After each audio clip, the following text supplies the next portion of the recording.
Muy buenas noches, qué bueno que nos acompaña. Esto es Índice Económico, mi nombre es Rogelio Varela y me da mucho gusto saludar a María Elena Vega. Muy buenas noches, Rogelio, qué gusto. Y por supuesto a Darío Celis. Rogelio, María Elena, Muy buenas noches. Quédese con nosotros, vamos a platicar sobre los retos del sector salud. La Secretaría de Marina y el Aeropuerto Internacional de la Ciudad de México informaron que a partir del 2024 la tarifa de uso aeroportuaria, la TUA, en la terminal aérea capitalina será de $28.95 para vuelos nacionales y de $54.96 en internacionales. Analistas consultados por Citibanamex proyectan un crecimiento para la economía mexicana de 3.2% al cierre de 2023. El Instituto Nacional de Estadísticas y Geografía informó que en noviembre la producción de autos de México creció 18.14% interanual, totalizando 329.415 unidades, mientras que las exportaciones aumentaron 21.71% al sumar 280.298 vehículos exportados. ¿Cómo estamos en el tema del sector salud y cuánto debería de invertir México? Vea lo que le preparamos. Con un 2.8% del PIB nacional destinado a la salud, México se posiciona, en proporción a su economía, como uno de los países de la OCDE que menos invierte en este sector, alejándose 3 puntos del 6% recomendado por la Organización Mundial de la Salud. Por su parte, la inversión promedio en salud pública de los socios comerciales de nuestro país ronda en 8.8%. De acuerdo a los datos del presupuesto de egresos del 2024, se destinará a la salud el 10.6% de los 9.06 billones de pesos que se pretende gastar, por lo que, de acuerdo a analistas en salud y economía, para que México alcance el objetivo propuesto por la OMS, se requiere un gasto de 2 billones de pesos en el sector. Dicha cifra representa un gran reto para la administración del país. Uno de los sectores que seguramente marcarán un inicio y un después en esta administración tiene que ver con el sector salud. Pandemia, desabasto de medicamentos, virus, etcétera. Todo eso generó pues un gran conflicto dentro de esta industria y su cadena productiva. Esta noche nos acompaña Patrick Devlin, él es presidente de la Comisión precisamente de Salud del Consejo Coordinador Empresarial. Patrick, bienvenido. ¿Cómo estás? Buenas noches. Buenas noches, Darío, María Elena y Rogelio. Gracias por recibirme aquí en su programa. Teníamos un sistema de salud que funcionaba relativamente bien, con sus carencias, con sus oportunidades. Sin embargo, con este gobierno quedó de alguna manera trastocado cuando se intentó modificar el sistema de distribución y luego encima nos cae esta terrible pandemia del COVID. ¿Cómo ves tú que va a ser el saldo de esta administración a prácticamente un año de que concluya y sobre todo cuáles van a ser los principales desafíos que va a tener el próximo gobierno en materia de salud? No, pues haces una pregunta pues que es clave, ¿no? Porque en esta administración uno de los grandes pendientes es mejorar la atención y los servicios en salud. Pero no podemos dejar de reconocer que hay pendientes históricos, ¿no? Y desde un principio el Sistema Nacional de Salud no pone al paciente en el centro, ¿no? Pone a los profesionales en la salud o pone la infraestructura, pero no al paciente. Y por eso ir al Sistema Nacional de Salud público muchas veces es un viacrucis. También como país invertimos muy poco en salud y no podemos pues, pedir milagros cuando estamos en cualquier tabla de la OCDE, la OPS, estamos en la parte baja de lo que se debería de invertir. Deberíamos estar invirtiendo prácticamente el doble a nivel público. 3, creo que hemos también dejado pendiente encontrar cómo mejor colaborar entre el sector público y el privado. No hay dinero que alcance, aunque invirtamos lo que se debe. Hay pendientes de hace muchos años atrás. Entonces, qué mejor que encontrar cómo concatenar nuestras capacidades para mejor atender a la población. Y eso va a venir en beneficio de nuestra economía. Y último que se nos olvida es recordar que pues, el México de hoy no es el México de ayer y por lo tanto nuestra epidemiología, o sea, nuestro perfil de enfermedades es distinto Y por eso necesitamos desarrollar también profesionales de la salud que estén alineados a esas nuevas realidades y retos en salud que tenemos. Ahora, cuando hablamos de salud, desde mi perspectiva, creo que ese es uno de los temas que no deberíamos de permitir que se politice o se ideologice. Entonces, ¿qué debemos de hacer hacia adelante? Pues uno de los principales pendientes es encontrar cómo retomar una buena planeación del abasto. Hoy, a donde vayas, vas a encontrar que es difícil que te puedan surtir una receta completa o que te programen para una operación porque no necesariamente se cuentan con todos los insumos o material de curación o los medicamentos que requieres. Y por el otro lado, en México hacíamos cosas muy, muy buenas, ¿no? Que eran referencia a nivel internacional. Y una de ellas era nuestro Programa Nacional de Vacunación. Entonces, esto es una buena práctica que no tiene que ver en nada con distintas administraciones. Era una buena práctica desarrollada, liderada por el Instituto Mexicano del Seguro Social, y esto es algo que sí nos urge retomar. Ahora, lo mencionaste ahorita en tu pregunta, Darío, no podemos olvidar las duras lecciones que nos arrojó esta pandemia. Y nos queda claro que el gobierno, pero también las empresas y las personas necesitamos tomar medidas preventivas que nos posicionen mejor ante nuevos retos y emergencias sanitarias. Claro. Padre, ¿qué tanto tendría que llevarse, o sea, este planteamiento que están haciendo dentro del Consejo Coordinador Empresarial las empresas para mostrárselo, supongo, al siguiente gobierno? ¿En qué contempla? ¿Qué nos puedes adelantar que contempla este programa y están pensando su aplicación en qué tiempo? ¿Porque urge? Sí, urge. O sea, a ver, contempla la primera es el tema del abasto, ¿no? Necesitamos resolver eso.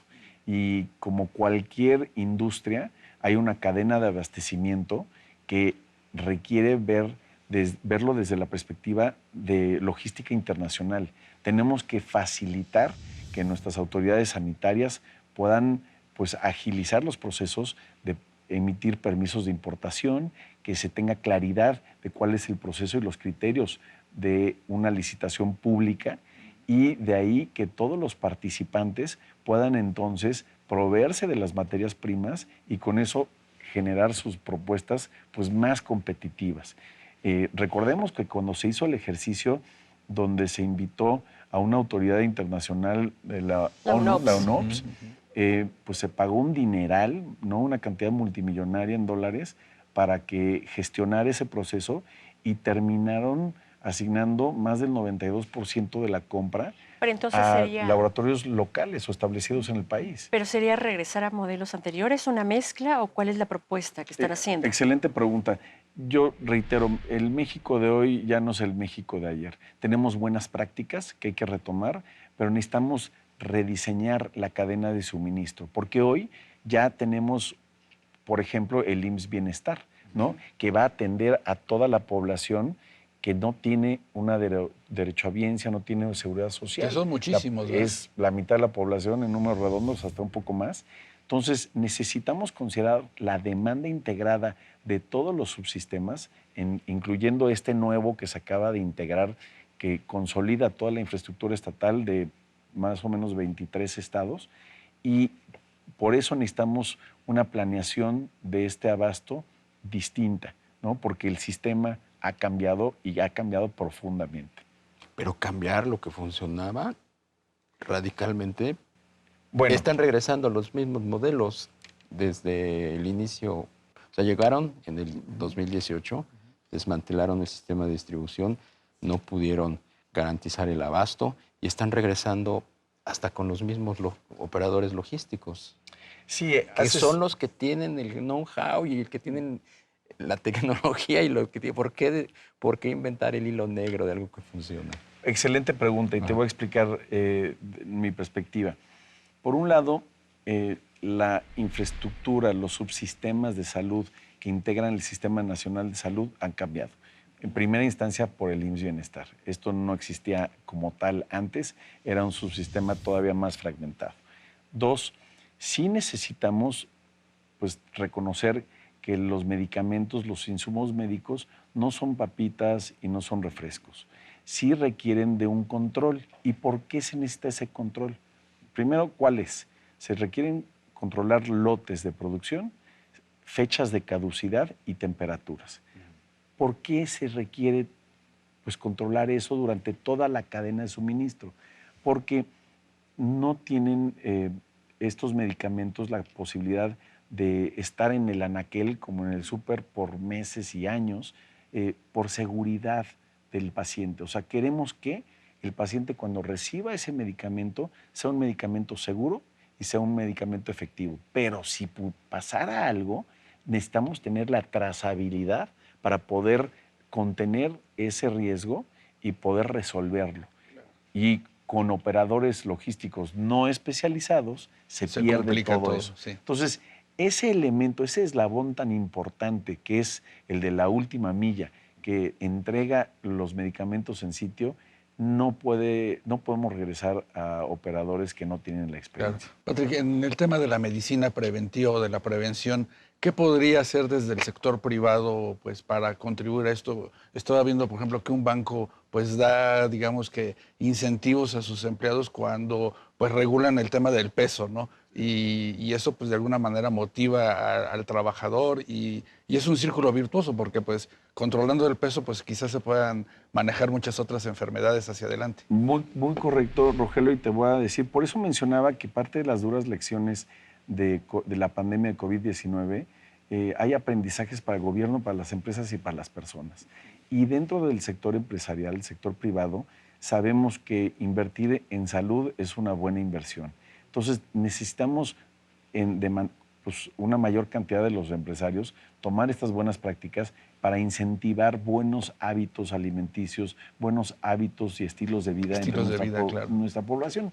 Ahora, de todos modos, a nivel público, a nivel gobierno, también creo que una lección importante es que voltear y tratar de estigmatizar algunas industrias legales, que pueden ser alimentos y bebidas procesadas u otros sectores, satanizarlas no va a resolver los problemas de salud. Necesitamos desarrollar un modelo de prevención y promoción de la salud que sea integral, que trabaje y se diseñe en colaboración con el sector privado y no una imposición a la misma. Y se pone algo en la mesa, queda algo en relieve que no sé si lo tengan en el radar en el sector privado, concretamente en el Consejo Coordinador Empresarial. La salud mental quedó muy dañada, Patrick. Totalmente de acuerdo. Algo que nos deja al final de esta crisis de la pandemia de COVID-19 es la evidencia de que existe esta otra pandemia, esta epidemia de la salud mental. La salud mental y la salud emocional, en primera, no debería de ser algo estigmatizado, debe de ser algo que se reconozca y se atienda igual como si tuvieras diabetes o hipertensión o tuvieras un problema de sobrepeso. Entonces, las empresas van a tener hoy el reto de abordar, de identificar y abordar esto de una manera constructiva y obviamente viendo por la salud de su colaborador, pero también, como lo mencionaste, esto sin duda alguna tendrá impactos positivos o negativos en la productividad de la empresa, ¿no? Entonces es un reto transversal y es algo que tenemos que abordar de manera interinstitucional. Patrick Debling, te agradecemos mucho que nos hayas acompañado esta noche, presidente de la Comisión de Salud del Consejo Coordinador Empresarial. Muchas gracias, Darío. Gracias. Buenas noches. Un placer. Pues definitivamente uno de los grandes retos para la siguiente administración, Darío, Marielena, va a ser volver a invertir fuerte en el sector salud, tanto desde la parte pública como privada. Pues yo te diría que es reconstruir totalmente el sistema de salud, porque una de las herencias de esta administración es que va a dejar, aunque a muchos no les parece, escombros. Así es, se van a tener que hacer una reestructura urgente en la siguiente administración, sea quien sea, para poner orden, compras. Y por supuesto hay mucha gente que hoy día no tiene sistema de salud 30 público. Millones nada más Es de un mundo, mexicanos. ¿no? O sea, sí definitivamente. Un gran reto sin duda alguna, Darío. Así es. Buenas noches. Buenas noches, Marielena. Buenas noches, buenas noches. Y gracias a usted por acompañarnos. Esto fue Índice Económico. Lo invitamos a que nos acompañe el próximo miércoles, por supuesto por ADN 40.